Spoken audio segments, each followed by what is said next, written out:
Bapak Ibu sidang jamaah yang dimuliakan Allah Subhanahu wa taala, sesungguhnya setiap Allah Subhanahu wa taala memerintahkan ibadah kepada kita, bahwa di balik ibadah itu ada nilai-nilai positif bagi kehidupan kita.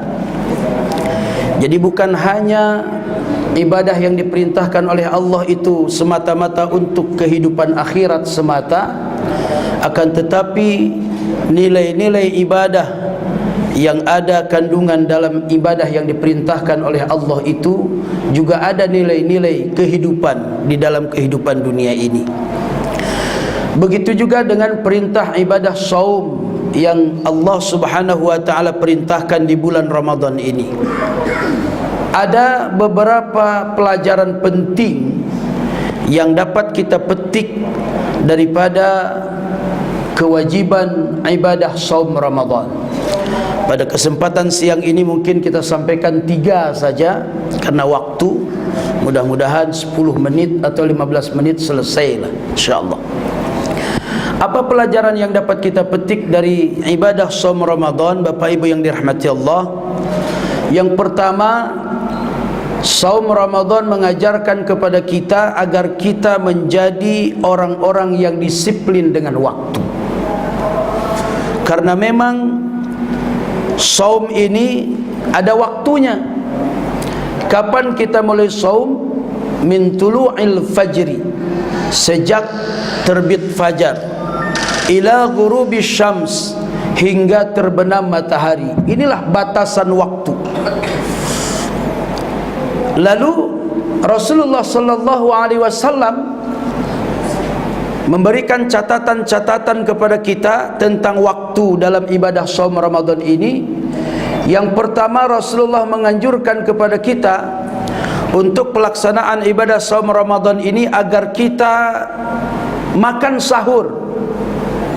Dalam sabdanya beliau mengatakan, tasahharu fa inna fis sahuri barakah. Makan sahurlah kalian, karena sesungguhnya pada makan sahur itu ada keberkahan dari Allah Subhanahu wa taala. Yang menariknya, ketika Rasulullah memerintahkan makan sahur kepada kita yang mau berpuasa Ramadan, kata Rasulullah, sunnah makan sahur itu diakhirkan. Apa faedahnya Bapak Ibu yang dirahmati Allah? Kenapa Rasulullah menganjurkan agar makan sahur itu diakhirkan? Apakah enggak boleh kalau seseorang makan sahur jam 3, jam 2 begitu? Ternyata faedahnya Bapak Ibu yang dirahmati Allah Subhanahu wa taala, kenapa Rasulullah menganjurkan makan sahur agar diakhirkan? Agar antara kita makan sahur dengan waktu salat subuh tidak terlalu panjang interval waktunya. Karena apa? Kalau pada makan sahur saja ada keberkahan yang Allah berikan, apalagi pada waktu subuh, betapa besar keberkahan yang Allah akan berikan kepada orang yang menjalankan sholat subuh secara berjamaah. Itu makanya Rasulullah menganjurkan agar makan sahur diakhirkan. Bapak Ibu yang dirahmati Allah Subhanahu wa taala, jangan sampai nanti gara-gara makan sahur terlalu cepat lalu kita tidur lagi hingga akhirnya terakhirkanlah sholat subuh. Padahal sholat subuh jauh lebih penting daripada kita bangun makan sahur. Lalu kemudian begitu juga ketika berbuka, Rasulullah menganjurkan, kata beliau, sunnah ketika berbuka itu disegerakan. Ketika waktu berbuka sudah tiba, jangan berleha-leha lagi kita. Jangan misalnya ada di antara kita mentang-mentang kuat, saya Ustaz 1 jam lagi kuat, nggak perlu saya cepat-cepat buka ini, 1 jam lagi masih tahan. Ini bukan perkara tahan dan tidak tahan, kuat dan tidak kuat. Rasulullah menganjurkan ini. Kenapa harus disegerakan ketika waktu berbuka sudah tiba? Karena setelah kita berbuka ada waktu maghrib menanti kita. Jangan sampai gara-gara kita sibuk berbuka puasa, lalu kemudian waktu maghrib pun berakhir hingga kita menjadi orang-orang yang merugi. Bapak Ibu yang dirahmati Allah Subhanahu wa taala, waktu dalam ajaran agama kita adalah merupakan sesuatu yang amat sangat berharga. Kalau orang barat mengatakan time is money, waktu adalah uang, ini wajar karena orang barat itu selalu mengukur sesuatu dengan uang, selalu mengukur sesuatu dengan materi, termasuk waktu ini. Tapi dalam agama kita Islam, sebagaimana diungkapkan oleh Sayyidina Ali, al-waktu kas-saif, waktu itu ibarat pedang. Maknanya apa Bapak Ibu yang dirahmati Allah? Sayyidina Ali ingin menyampaikan kepada kita, begitu tajamnya waktu itu, begitu cepatnya waktu itu. Siapa yang pandai mengendalikan waktu, siapa yang pandai memanfaatkan waktu, maka termasuklah dia orang-orang yang beruntung dengan waktu itu. Tetapi manakala orang menyia-nyiakan waktu, bermain-main dengan waktu, maka dia akan termasuklah orang-orang yang merugi. Oleh karena itu Allah Subhanahu wa taala juga bersumpah demi waktu ini, karena begitu penting waktu ini. Allah berfirman, wal 'asr, demi masa, demi waktu, innal insana lafi khusr, sesungguhnya manusia sungguh dalam kerugian besar. Innal ladzina amanu wa amilus solihat, kecuali mereka yang mengisi waktunya dengan iman dan amal soleh, wa tawasaw bil haqqi wa tawasaw bis sabr, dan mereka yang selalu mengisi waktu-waktunya dengan saling nasihat, menasehati kepada kebenaran, dan nasihat menasehati kepada kesabaran. Kalau kita lalai dengan waktu, maka kita akan dilibas oleh waktu itu. Dan cerita waktu Bapak Ibu yang dirahmati Allah tidak akan bisa mundur ke belakang. Berhenti pun tidak boleh, apalagi mundur ke belakang. Waktu akan terus berputar maju ke depan. Maka marilah kita manfaatkan waktu ini, kita disiplin dengan waktu, karena memang ibadah shaum mendidik kita, mengajari kita agar kita menjadi orang-orang yang disiplin dengan waktu. Yang kedua Bapak Ibu yang dirahmati Allah, ajaran yang diberikan oleh shaum Ramadan, kita dididik dan dibentuk menjadi orang-orang yang sabar. Ketika Allah Subhanahu wa taala memerintahkan kepada kita berpuasa atau saum di siang hari, maka semua, jangankan yang haram, yang halal pun Allah haramkan kepada kita. Makan, minum, hubungan suami istri di siang hari puasa, walaupun itu milik kita, tapi diharamkan Allah. Seharian kita disuruh bersabar, mengendalikan hawa nafsu. Kita dilarang makan bukan karena nggak ada makanan, begitu banyak makanan di rumah kita. Kita dilarang minum bukan karena nggak ada minuman, begitu banyak sisa-sisa yang tersedia di kulkas kita, minuman segar. Tapi semua itu dilarang oleh Allah di siang hari Ramadan untuk kita makan, untuk kita minum. Untuk apa? Diuji kesabaran kita. Bapak Ibu yang dirahmati Allah, sebulan lamanya nanti kita akan terus dididik, dilatih kesabaran kita, agar kita menjadi orang-orang yang tangguh, menjadi orang-orang yang tahan uji, menjadi orang-orang yang sabar, sehingga kita tidak menjadi orang-orang yang mudah mengeluh, menjadi orang-orang yang cengeng. Umat Islam harus menjadi umat yang tangguh. Manakala Allah uji dengan kesulitan, kita harus sudah siap bersabar. Ketika kita diuji dengan kenikmatan, kita pun harus sabar lalu bersyukur. Karena kadang-kadang dalam kehidupan ini banyak orang yang sukses jika Allah uji dengan kesulitan. Ketika diuji dengan kesulitan, banyak dia berdoa kepada Allah, mau puasa sunnah, mau baca Quran banyak-banyak, bangun tengah malam. Ketika sedang sulit ini, sukses dia. Tetapi berapa banyak orang yang gagal ketika diuji dengan kesenangan, dengan nikmat. Tidak lagi dia berdoa kepada Allah, seolah-olah sudah cukuplah dirinya, tidak lagi butuh bantuan Allah Subhanahu wa taala. Maka sesungguhnya kesenangan, kesulitan, dua-duanya adalah bentuk ujian Allah Subhanahu wa taala. Maka puasa Ramadan mengajarkan kita menjadi orang-orang yang sabar. Karena itu Bapak Ibu yang dirahmati Allah, saya termasuk orang yang kurang setuju barangkali ketika beberapa hari yang lalu sebelum Pilpres dan Pileg berlangsung, ada keluar di headline koran Serambi itu, apa judulnya? Rumah sakit jiwa siap menampung caleg gagal. Ini rasanya bagi kita orang Aceh yang mayoritas calegnya orang Islam tidak cocok kalimat ini. Kenapa? Menjadi caleg adalah bagian dari ikhtiar, bagian dari usaha kita. Dan ketika menjadi caleg itu berhasil lolos, maka alhamdulillah, satu sisi adalah nikmat dari Allah, tapi di sisi lain ini amanah yang harus dipertanggungjawabkan. Namun ketika ternyata belum lolos, belum bisa duduk menjadi anggota dewan, ini ujian. Dan tentulah kita bersabar, karena rata-rata caleg di kita ini siap menang, siap kalah, insya Allah. Tidak hanya berharap menang, siap kalah.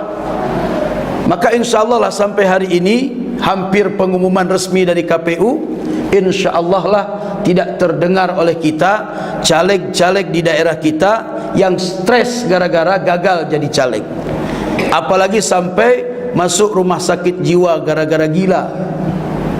Kalaupun kita dengar satu dua di daerah lain, mungkin ada satu dua yang sudah kasih kain sarung diambil lagi, itu biasa barangkali.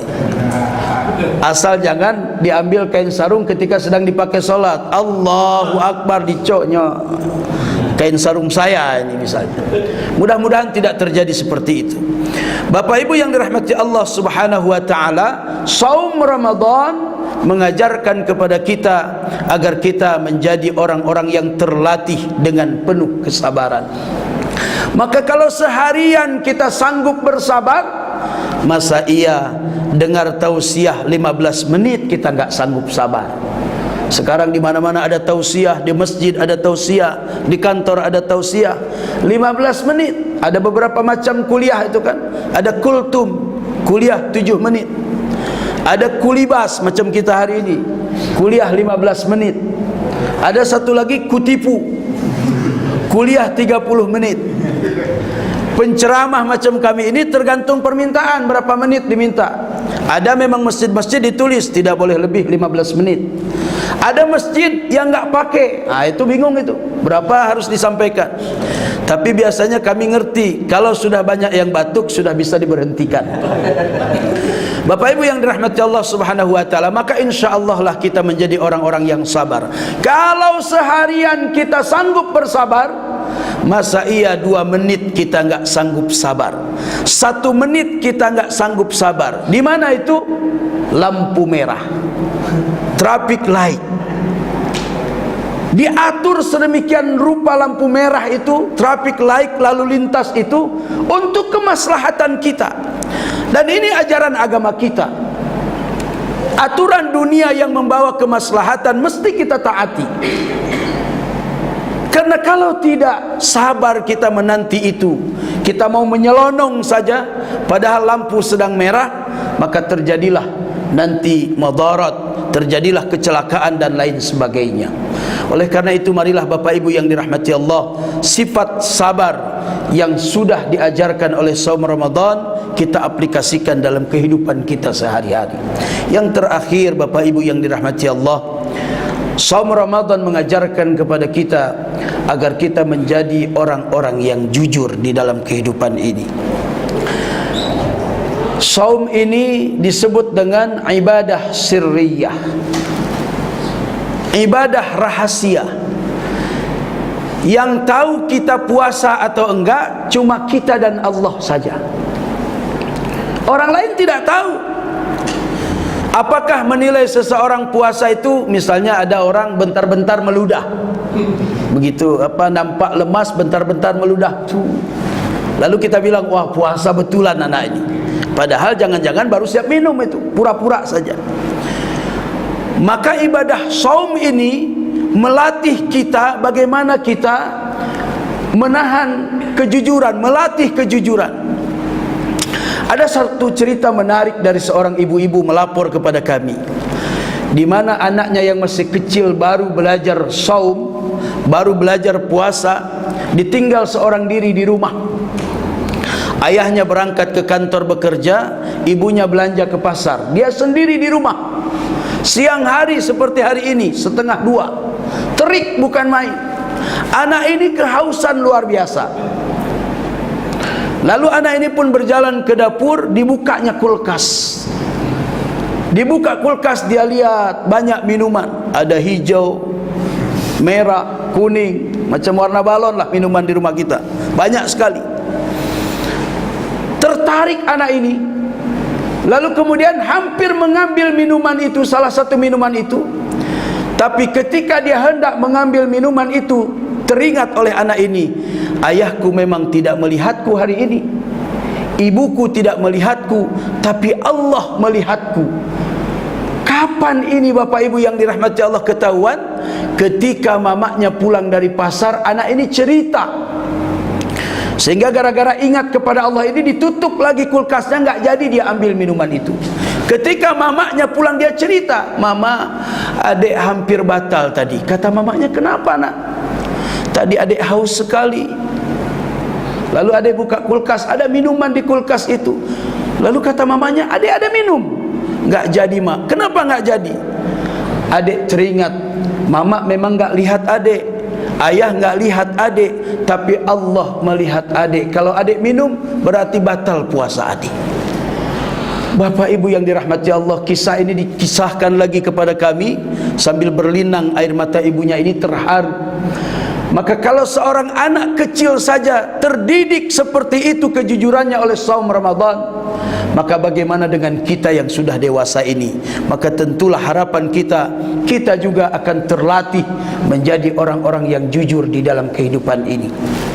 Allah Subhanahu wa taala berfirman dalam Quran surah At-Taubah 119, A'udzu billahi minasyaitonir rajim.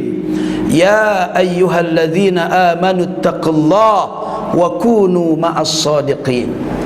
Wahai orang-orang yang beriman, bertakwalah kalian kepada Allah, takutlah kalian kepada Allah.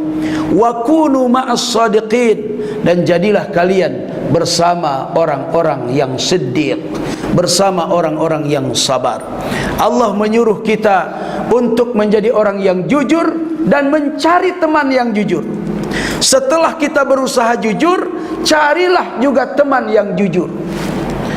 Lalu ada pertanyaan, apa nggak boleh Ustaz kalau kita berteman dengan yang tidak jujur? Kita tahu dia tidak jujur lalu kita berteman? Boleh, asal niatnya berdakwah. Kita dakwahi dia, kita berteman dengan dia, malah kita yang biasa jujur jadi nggak jujur, terbawa dengan kecurangan dan lain sebagainya. Bapak Ibu yang dirahmati Allah Subhanahu wa taala, Rasulullah sangat menegaskan tentang kejujuran ini dalam sebuah sabdanya yang berbunyi, "Alaikum bis-sidqi, fa innas sidqa yahdi ilal birri, fa innal birra yahdi ilal jannah." Kata Rasulullah sallallahu alaihi wasallam, hendaklah kalian selalu bersifat dan bersikap jujur, karena kejujuran itu akan menggiring kalian kepada kebaikan-kebaikan, dan kebaikan-kebaikan akan membawa kalian kepada jannah, baik itu jannah surga dunia maupun surga akhirat. Kehidupan yang dilandasi dengan kejujuran insya Allah akan mendatangkan kebahagiaan. Sebuah rumah tangga kecil, apabila anggota rumah tangganya itu melandasi kehidupannya dengan kejujuran, suami jujur sama istrinya, istri jujur sama suaminya, orang tua jujur sama anak-anaknya, anak-anak jujur sama orang tuanya, maka insya Allah rumah tangga itu akan menjadi rumah tangga sakinah, mawaddah, warahmah. Tetapi hari ini berapa banyak rumah tangga menjadi broken home, rumah tangga menjadi cerai-berai, berantakan, hanya gara-gara ada satu anggota keluarganya yang tidak lagi jujur. Ada istri yang mendustai suaminya, atau sebaliknya ada suami yang tidak lagi jujur kepada istrinya. Ada anak-anak yang berbohong kepada orang tuanya. Na'udzubillah min dzalik. Bapak Ibu yang dirahmati Allah, maka mudah-mudahan saum Ramadan yang sedang kita jalani baru 9 hari ini akan mendidik kita, menjadikan kita menjadi manusia-manusia yang tangguh, yang selalu bisa menjaga waktu dengan penuh disiplin, yang selalu menjadi orang-orang yang kuat dan sabar apabila diuji dengan ujian, dan mudah-mudahan kita selalu bersifat dan bersikap jujur. InsyaAllah Allah Subhanahu wa ta'ala akan menjadikan kita menjadi orang-orang yang bertakwa, dan dengan sifat-sifat tadi insya-Allah kita akan mudah menggapai ketakwaan itu. Barangkali ini yang dapat kami sampaikan, mudah-mudahan ada manfaatnya khusus untuk diri kami sendiri dan kita semua. Dan sebagaimana tadi disampaikan, barangkali ada 1-2 pertanyaan, ya kita silahkan. Kalau tidak ada, alhamdulillah. Kalau ada, kami persilahkan. Enggak ada, jelas sekali kan? InsyaAllah. Hanapa tanyongnya. Jadi demikian Bapak Ibu yang dirahmati Allah, mudah-mudahan ada manfaatnya. Subhanallah wa bihamdihi, subhanakallahumma wa bihamdika, asyhadu an la ilaha illa anta, astaghfiruka wa atubu ilaik. Wassalamu alaikum warahmatullahi wabarakatuh.